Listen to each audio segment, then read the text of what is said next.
এই offshore oil রিগটি ১৬ তলা উঁচু এবং ২টি ফুটবল মাঠের সমান চওড়া, আর এর ওজন অদ্ভুতভাবেই একটি এয়ারক্রাফট ক্যারিয়ারের থেকেও বেশি। এই অয়েল প্ল্যাটফর্মটির নাম অ্যাপোমেটিক্স। বর্তমানে এটি উত্তর আমেরিকার লুইজিয়ানার উপকূল থেকে ১৩০ কিলোমিটার দূরে গালফ অফ মেক্সিকোতে অবস্থিত। কিন্তু এর সফরের শুরুটা হয়েছিল হাজারো মাইল দূরে অবস্থিত দক্ষিণ কোরিয়া থেকে, যেখানে হাজারো ওয়ার্কার ও ইঞ্জিনিয়ার মিলে এই অয়েল প্ল্যাটফর্মটি বানিয়েছিল। পুরো ৭ বছরের পরিশ্রমের পর যখন অ্যাপোমেটিক্স পুরোপুরিভাবে তৈরি হয়ে গিয়েছিল, তখন ইঞ্জিনিয়ারদের এমন এক চ্যালেঞ্জের সম্মুখীন হতে হয়েছিল যা তারা এর আগে কখনোই ফেস করেনি। তো বন্ধুরা, আশ্চর্য বাস্তবের আরও একটি নতুন ভিডিওতে আপনাদের স্বাগতম। সমস্যাটি হলো, এই বিশাল স্ট্রাকচারটিকে দক্ষিণ কোরিয়া থেকে গালফ অফ মেক্সিকোর দিকে রওনা করতে হতো, আর এর জন্য পৃথিবীর সবচেয়ে বড় মেরিন ট্রান্সপোর্ট ভেসেল নিয়ে আসা হয়। অ্যাপোমেটিক্সকে উঠিয়ে এই ভেসেলের উপরে রাখা এমন একটি জটিল কাজ ছিল যেটি করতে কমপক্ষে ৭ দিন সময় লাগত। কিন্তু তখনই হঠাৎ করে তারা জানতে পারে যে প্রশান্ত মহাসাগরে একটি ঘূর্ণিঝড় শুরু হয়েছে এবং সেটি সুপার টাইফুনে পরিণত হয়েছে। ৩১৫ কিলোমিটার প্রতি ঘন্টা বেগে এই টাইফুন ৭ দিন পর যে কোনো সময় সাউথ কোরিয়ার উপকূলে হামলা করতে পারে। এই রকম টাইফুন প্রতি ২০ বছরে একবার সৃষ্টি হয় এবং যখন উপকূলে হামলা করে তখন সব কিছু লণ্ডভণ্ড করে দেয়। বন্ধুরা, ওয়ার্কার্স, ইঞ্জিনিয়ার এবং ট্রান্সপোর্ট এক্সপার্টদের কাছে এখন নতুন চ্যালেঞ্জটি হলো যে তাদেরকে ৭ দিনের কাজ মাত্র ৩ দিনের মধ্যেই কমপ্লিট করতে হতো। যদি ৩ দিনের মধ্যে অ্যাপোমেটিক্সকে মেরিন ভেসেলের উপরে লোড করে রওনা না করানো যায়, তাহলে এত বছরের পরিশ্রম কিছুক্ষণের মধ্যেই নষ্ট হয়ে যেতে পারে। এটা এমন একটি সমস্যা ছিল যা নিচে থেকে উপরে পুরো ম্যানেজমেন্ট সিস্টেমকেই নাড়িয়ে দিয়েছিল। এই অয়েল প্ল্যাটফর্মটি ছিল শেল অয়েল কোম্পানির সবচেয়ে বড় প্রজেক্ট, তাই সামান্যতম ভুলেরও কোনো জায়গা ছিল না। টাইফুনকে অ্যাভয়েড করার জন্য এবং সময় থাকতেই অ্যাপোমেটিক্সকে রওনা করার জন্য বাকি কাজ কমপ্লিট করা খুবই জরুরি ছিল, আর এর জন্য ওয়ার্কারদের একটি এক্সট্রা টিম আনা হয়। ওয়ার্কাররা দিনরাত পরিশ্রম করে অ্যাপোমেটিক্সকে ট্রান্সপোর্ট করার জন্য রেডি করতে থাকে। অন্যদিকে ম্যানেজমেন্ট সিস্টেম আবহাওয়া দপ্তরের সাথে মিলে টাইফুনের গতিবিধির উপরে নজর রাখছিল। তারা আশা করেছিল যে সুপার টাইফুন নিজের ডিরেকশন বদলে ফেলবে, কিন্তু তাদের সমস্ত আশা ব্যর্থ হয়ে যায় যখন তারা জানতে পারে যে এটি সোজা দক্ষিণ কোরিয়ার দিকেই ছুটে আসছে। ওয়ার্কাররা দিনরাত পরিশ্রম করে মাত্র ৩ দিনের মধ্যেই অ্যাপোমেটিক্সের সমস্ত কাজ কমপ্লিট করে ফেলে। এই বিশাল স্টিল স্ট্রাকচারটির ওজন হলো ৪১,০০০ টন। এত পরিমাণ স্টিল বুর্জ খলিফার কনস্ট্রাকশনের সময়ও ইউজ করা হয়নি যতটা এই অয়েল প্ল্যাটফর্মকে বানাতে ইউজ করা হয়েছিল। এবার এই বিশাল প্ল্যাটফর্মটিকে ফ্লোটিং ডকের উপরে লোড করতে হতো। বড় বড় হাইড্রোলিক জ্যাকের সাহায্যে একটু একটু করে এটিকে ডকের উপরে রাখা হয় এবং টাকবোটের সাহায্যে এই ফ্লোটিং ডককে টেনে শিপ ইয়ার্ড থেকে দূরে নিয়ে যাওয়া হয়, যেখানে এটিকে এই মেরিন ভেসেলের উপরে লোড করতে হতো। এটি হলো পৃথিবীর সবচেয়ে বড় মেরিন ট্রান্সপোর্ট ভেসেল, যেটি ৯৮,০০০ টন ওজন সহজেই ক্যারি করতে পারে। আর এতে করেই অ্যাপোমেটিক্সকে বিশ্বের অন্য প্রান্তে গালফ অফ মেক্সিকোতে যেতে হতো। পরের দিন সকালে অ্যাপোমেটিক্সকে ফ্লোটিং ডক থেকে সমুদ্রে নামানো হয় এবং এই প্রথমবার এটি সমুদ্রে ভাসতে শুরু করে। টাগবোটের সাহায্যে এটিকে টেনে সমুদ্রে নিয়ে যাওয়া হয়, যেখানে মেরিন ভেসেলটি আগে থেকেই অপেক্ষা করছিল।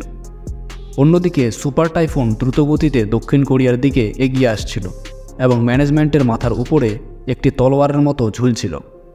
যতই এই ঝড় এগিয়ে আসছিল, সমুদ্রের ঢেউ ও হাওয়াও ক্রমেই বেড়েই যাচ্ছিল। এই বিশাল অয়েল প্ল্যাটফর্মটিকে ভেসেলের উপরে লোড ছিল একটি জটিল প্রক্রিয়া। এই কাজের জন্য সবার আগে ভেসেল নিজের ভেতরে থাকা ট্যাঙ্কের ভেতরে জল ঢোকায় এবং জলের ভেতরে কিছুটা ডুবে যায়। তারপর টাগবোটের সাহায্যে অয়েল প্ল্যাটফর্মকে টেনে ভেসেলের উপরে আনা হয় এবং সবশেষে ভেসেল তার ভেতরের জল আবার বের করে দেয় এবং বাইরে বেরিয়ে আসে এবং অয়েল প্ল্যাটফর্ম সমেত ভাসতে শুরু করে। কিন্তু এই কাজটি এতটাও সহজ নয় যেমনটা আপনারা এই অ্যানিমেশনে দেখলেন। এই কাজের জন্য সমুদ্রের জল একদম শান্ত থাকা খুবই জরুরি, কারণ যদি সমুদ্রের জলে ঢেউ থাকে তাহলে অ্যাপোমেটিক্সকে সঠিক অ্যালাইনমেন্টে ভেসেলের উপরে লোড করা সম্ভব হবে না। কিন্তু সুপার টাইফুনের ফলে সেখানে সমুদ্রের জলতল খুবই উত্তাল ছিল এবং সমুদ্রে বড় বড় ঢেউও দেখা যাচ্ছিল, আর এই ঢেউয়ের জন্যই এই কাজ করা একদম অসম্ভব ছিল। এবং অন্যদিকে হাতের সময়ও দ্রুত কমতে শুরু করেছিল। এবং গোটা টিমের স্ট্রেস লেভেলও বাড়তে শুরু করেছিল। সৌভাগ্যবশত আবহাওয়া দপ্তর জানায় যে পরের দিন সকালে প্রায় 2 ঘন্টা সমুদ্র একদম শান্ত থাকবে, আর যদি এই সময়ের মধ্যে কাজ সম্পূর্ণ না করা হয় তাহলে এর পরে আর কোনো চান্স পাওয়া যাবে না। সুপার টাইফুন এই সময় মাত্র 36 ঘন্টা দূরে ছিল। পরের দিন সকালে আবহাওয়া দপ্তরের কথা মতো সমুদ্রতল একদম শান্ত ছিল।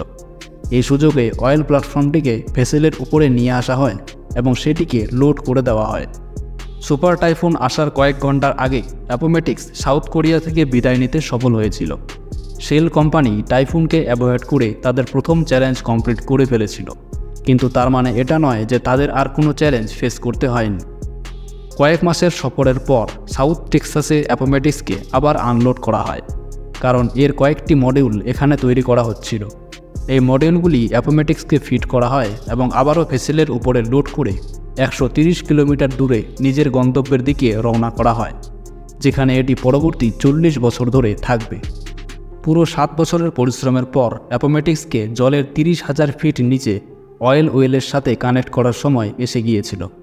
যেখানে অ্যাপোমেটিক্স ভাসছে সেখান থেকে সমুদ্রের তলদেশ প্রায় 7,400 ফিট গভীর। এই গভীরতা এতটাই বেশি যে এর মধ্যে 3টি বুর্জ খলিফার জায়গা পেয়ে যাবে। কিন্তু অ্যাপোমেটিক্সকে যে অয়েল ওয়েলের সাথে কানেক্ট করতে হবে তার গভীরতা আশ্চর্যজনকভাবে এর থেকেও 22,600 ফিট নিচে ছিল। সমুদ্রের এত গভীরে জলের চাপ এত বেশি থাকে যে এখানে কোনো মানুষের পক্ষে যাওয়া এবং সেখানে গিয়ে কোনো কাজ করা একেবারেই অসম্ভব ছিল।